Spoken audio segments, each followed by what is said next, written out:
Terima kasih masih bersama kami.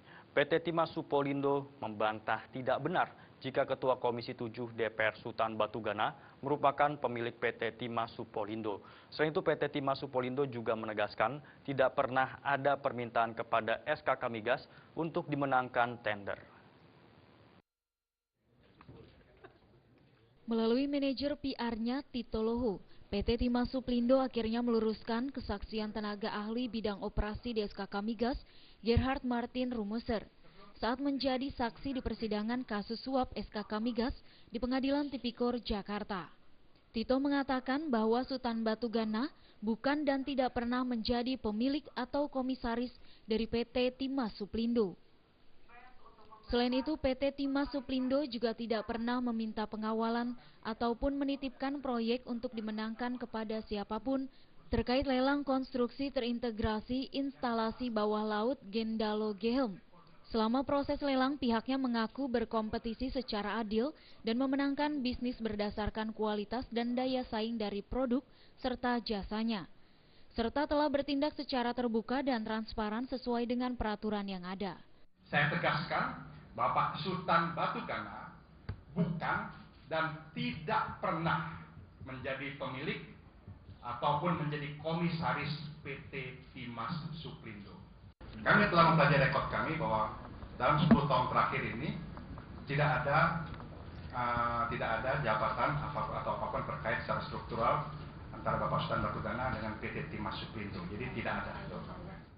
Sebelumnya diberitakan bahwa Sutan Batugana disebut pernah meminta kepada Rudi Rubiandini yang ketika itu menjabat kepala SKK Migas agar perusahaannya yaitu PT Timah Supplindo dimenangkan dalam tender proyek di SKK Migas.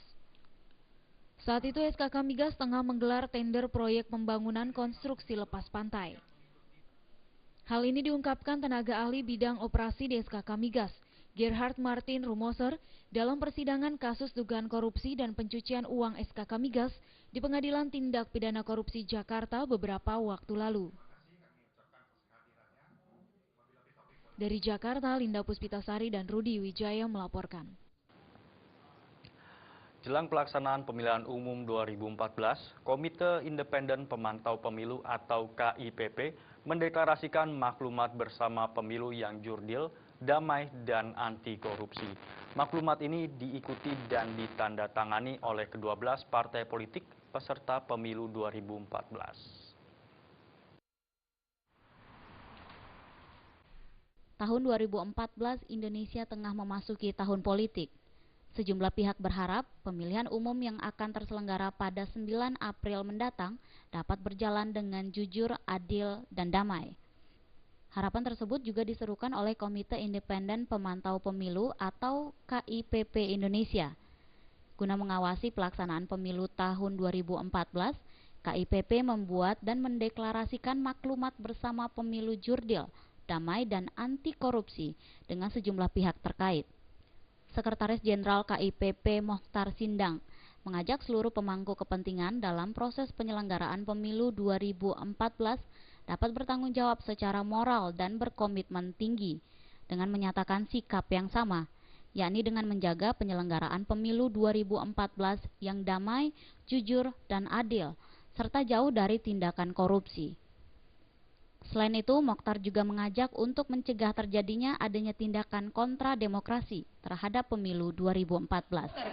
Oleh karena itu, tujuan dan esensi dari deklarasi maklumat bersama ini adalah mengajak seluruh pemangku kepentingan terkait dalam proses penyelenggaraan pemilu 2014 dapat bertanggung jawab moral dan berkomitmen yang tinggi menyatakan sikap bersama untuk menjaga agar penyelenggaraan pemilu 2014 berjalan damai, mengawal penyelenggaraan pemilu 2014 dengan dapat terlaksana dengan jujur, adil, serta jauh dari korupsi.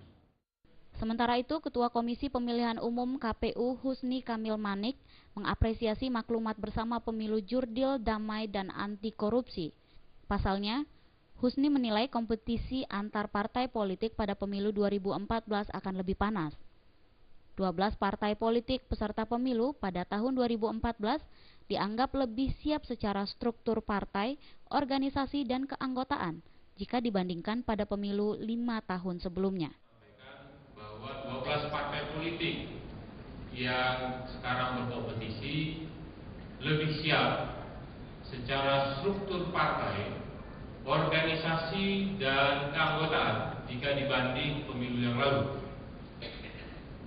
Penilaian ini perlu saya sampaikan karena indikator penilaian kesiapan peserta pemilu pada tahun 2014 ini persyaratannya lebih tinggi jika dibanding pemilu 2009 yang lalu. Dari Jakarta, Linda Puspita dan Rudi Wijaya melaporkan. Meski kabar terakhir menyebutkan anggaran dana saksi parpol telah dicoret dari Perpres, namun penolakan dari sejumlah LSM di Palembang tetap terjadi. Salah satunya di KPU Sumatera Selatan, Jakabaring, Palembang. Dalam aksi tersebut, tak ada satupun komisioner KPU yang menerima mereka.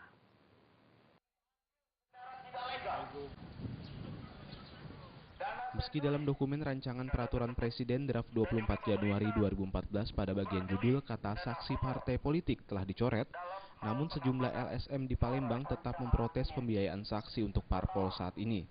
Rancangan Perpres masih berada di Kementerian Dalam Negeri.